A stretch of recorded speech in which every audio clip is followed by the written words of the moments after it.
What's going on, YouTube? It's Scar here. Today I'm bringing you a special video. This video is gonna come straight from the heart. It's gonna be me candidly speaking about this new video game that I've just been enjoying so much. And the name of that video game is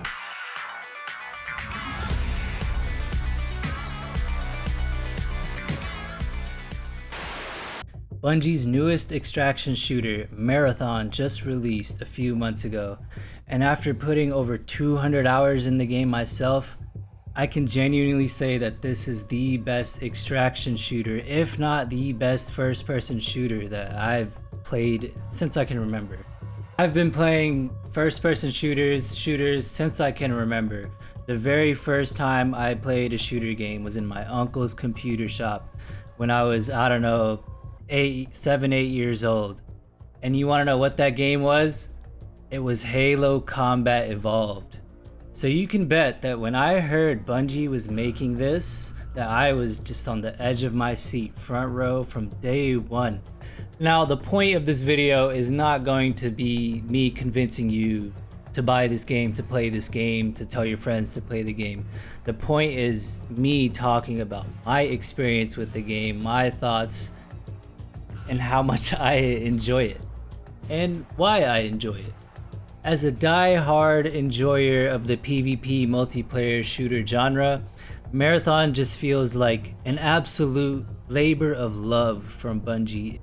With its interwoven designs, systems, and mechanics, it truly feels like a masterfully crafted, intentional experience from the developers.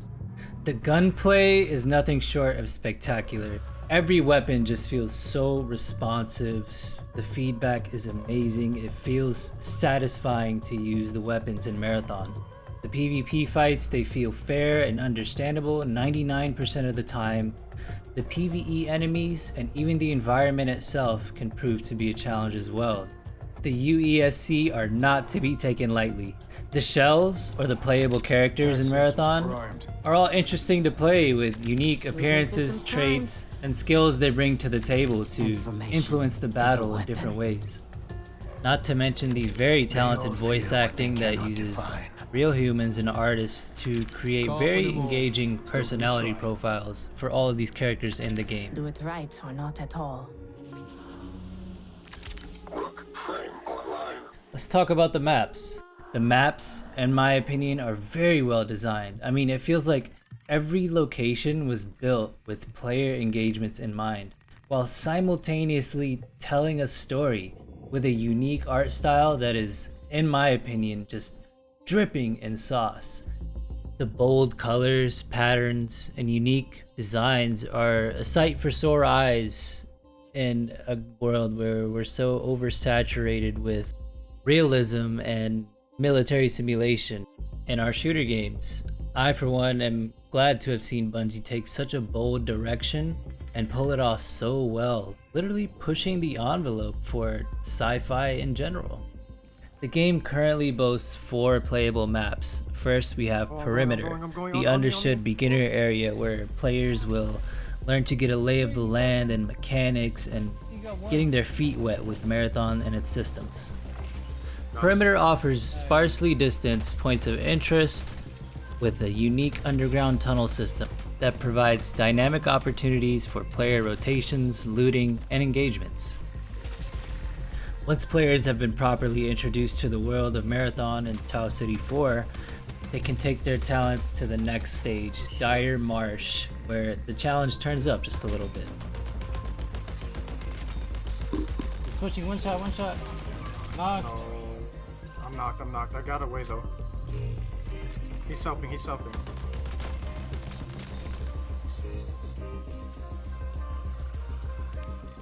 Pushing me. I'm looking for you. He's here. Nice. Still looking. He's selfing underneath. Alright. He's up. Shotgun out. Nice. Selfing again.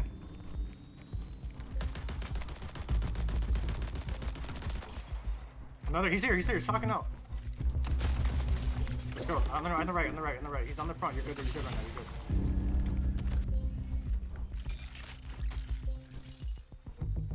Stealthing.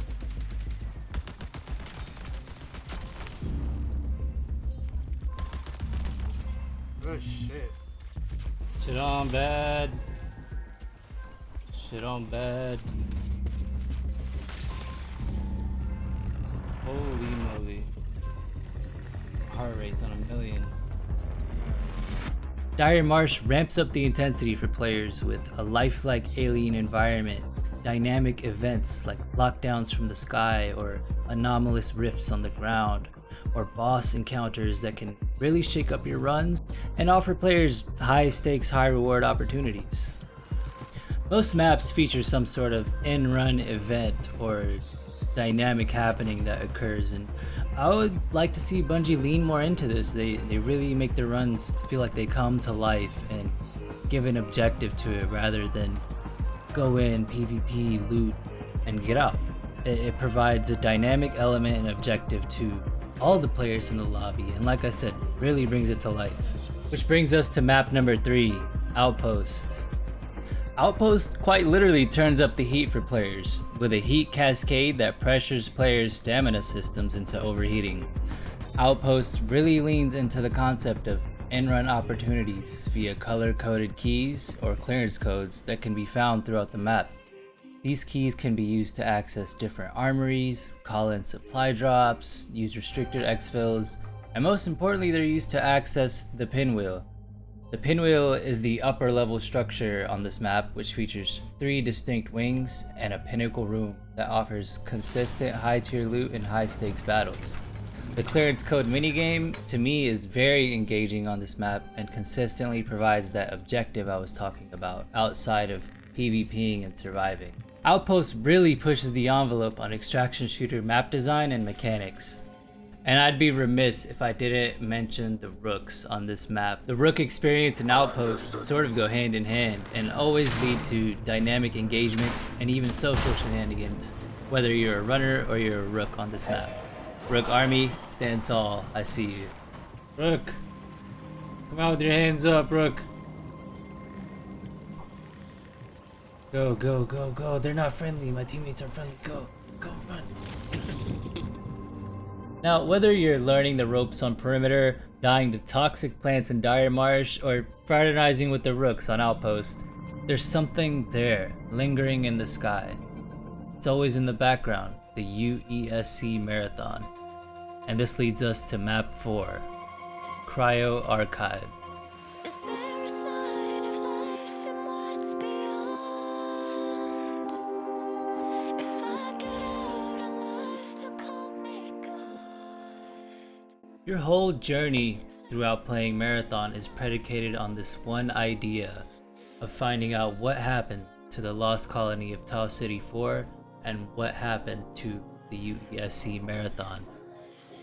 Every step you've taken, every piece of loot, every battle, every friend you've made, and every dead runner has been leading you one step closer to stepping foot on the Marathon ship and uncovering its secrets. Cryo Archive feels like the pinnacle of PvP and survival of this game. This map has unprecedented threat levels, and it forces runners to push their shells to their absolute limits, bringing in their best gear and equipment and engaging in the highest stakes battles that can make or break your vault. From a practical perspective, getting to the Marathon is the easy part. The map is open a little over 3 days a week and features a 5k loadout entry fee. Uncovering its secrets, unlocking its vaults, and escaping is where things get difficult. This map is filled to the brim with high tier loot, challenges via enemy runner engagements, and mainly a number of vaults players can unlock for unique weapons and the most coveted loot. It gives endgame players something to strive for, and it gives them a challenge that they won't soon forget.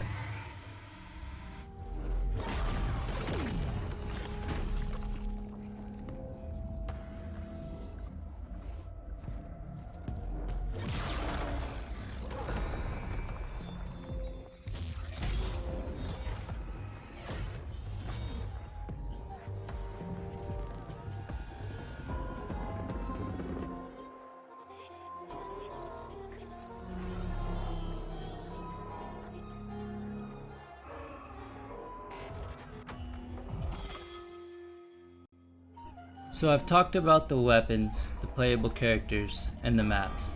And now I want to briefly mention the factions and progression systems in Marathon that tie everything together. The factions, just like everything else in this game, are designed with incredible cohesion with the rest of Marathon and its systems. The factions have insanely talented voice acting with out-of-this-world design elements, bringing direction to the runner and driving the progression via in-game contracts or quests. Every faction is uniquely designed with distinct personalities that are clearly reflected in the rest of the game. Cyber Acme has all of your bare equipment necessities because everything runs on Cyber Acme or doesn't run at all. New Caloric, as a dominant corporate provider of agriculture and consumer goods, sends you on scientific agriculture related contracts, and they sell consumables. Traxxas, the in-world industry leading tech and military contractor, sends you on contracts related to their military operations and tense partnership with the UESC. And as a military leader, they sell weapons, weapon attachments, and mods. And they're also dripping in sauce. Then we have Maida. Maida is a group of revolutionaries that swears to expose and burn away corruption, namely of the UESC. And their contracts are related to exactly that, starting a revolution, destroying and disrupting UESC operations, and sometimes even committing just plain anarchy by breaking windows across Tau City 4. And guess what Maida sells? Grenades, explosives, and the like for your revolution needs. Then we have Arachne, a cult-like faction that obsesses over runner death and rebirth, granting players earned reputation through PvP engagements and eliminating enemy runners. Arachne specializes in just that, PvP interactions, rewarding players with loot, having contracts focused solely on eliminating enemy players by any means necessary. Finally, there's Sakaguchi Genetics. SecGen are pioneers and explorers of genetic exploration and runner research. They explore the limits of your runner's body or shell, and they sell cores and amplify your runner's traits and abilities. The factions all come together and breathe a life and story to this game, and their presence is noticed all throughout your Marathon experience. Aside from creating an engaging narrative, the factions are tied to your in-game progression, providing you with unique upgrades to your runners' stats, traits, shop items, and much more. The progression system gives meaning to the loot in the game, and the gameplay loop has had me totally hooked. I have VIP'd 4 out of 6 of the factions, and I'm well close to finishing my progression upgrades, and I can say it has been one hell of a ride.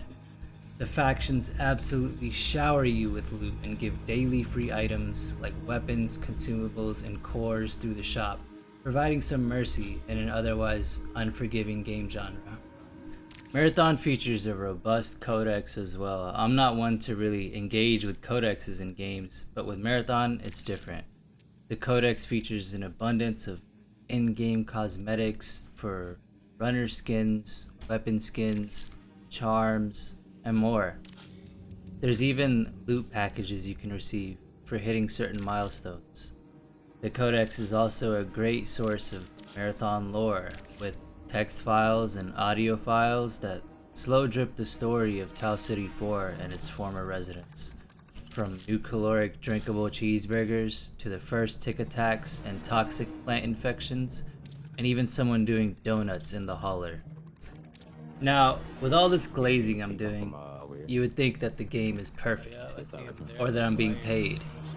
Neither are true. This game is not perfect, and I'm not being paid. This game has its own shortcomings, much like anything else. The balance of certain weapons have been out of whack, with double barrel shotguns and thermal snipers and endgame weaponry and grenade spam, all having their time in the sun. Along with minor bugs here and there, like your game having a chance to crash if you open your map while moving, or a dropped item occasionally falling through the floor, or a player losing all of their gear at no fault of their own because they're locked in a room tied to a quest contract that for some reason can't be completed, or a weapon mod not behaving as it should. The game has its issues, but the Marathon development team have had their ear to the ground, listening to community feedback week in and week out, addressing player pain points with genuine intention. And for a PvP game's consistent, dedicated player base, that kind of communication and commitment means the world.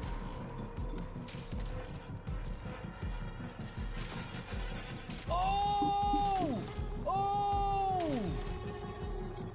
Oh my god, shit on! Personally, I only have one major gripe with this game: the solo experience. While solo marathon can be fun, fulfilling, and downright horrifying, the game is clearly balanced for teams of 3. I would like to see more attention to detail on the experience of the solo marathon player, because not everybody can consistently have 1 or 2 people with similar schedules on the game, and while the crew fill experience can be fruitful, it often leaves much to be desired. With the game's balancing and general issues aside, everyone who actually plays this game can agree on one thing: it's fucking great at what it does. I said it earlier in the video, and I'll say it again. Marathon is easily one of the best first-person shooters I have ever played. The storytelling and world building is quite literally just out of this world. The lore for this game goes beyond deep, and the more I learn, the more I'm absolutely enthralled with the game. And the more I realize how much Bungie has really crafted this experience for marathon players. I mean, the passion and love put into this game are just oozing from the joints for those with the eyes to see it. But there's a lot of voices on the internet that would have you believe otherwise. The seemingly manufactured hate this game receives from grifters, disgruntled Destiny players, player count watchers, and wannabe Sony shareholders is honestly mind-numbing. Really, if you were to go look at almost any marathon post right now, I can guarantee there's a grifter or hate watcher bot account with 20 followers seemingly dedicating so much energy to tearing this game down. It doesn't really make sense to me.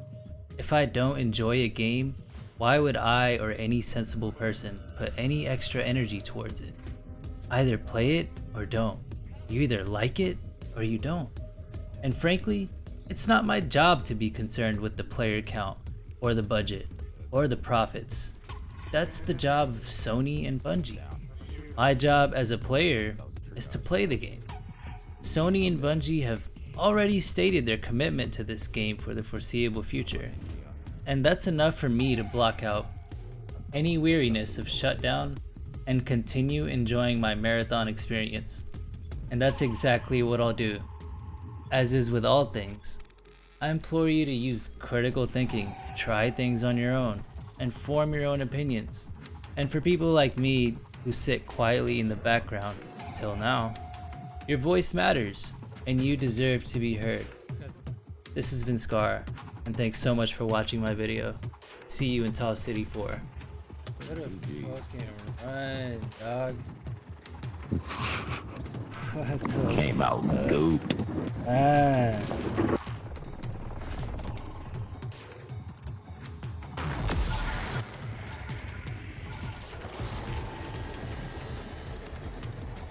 What the fuck? He was the only one.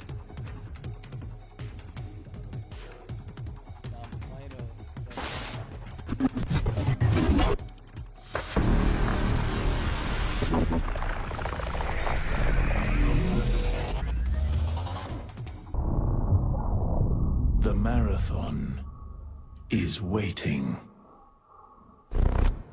and it grows impatient. Please do not disappoint.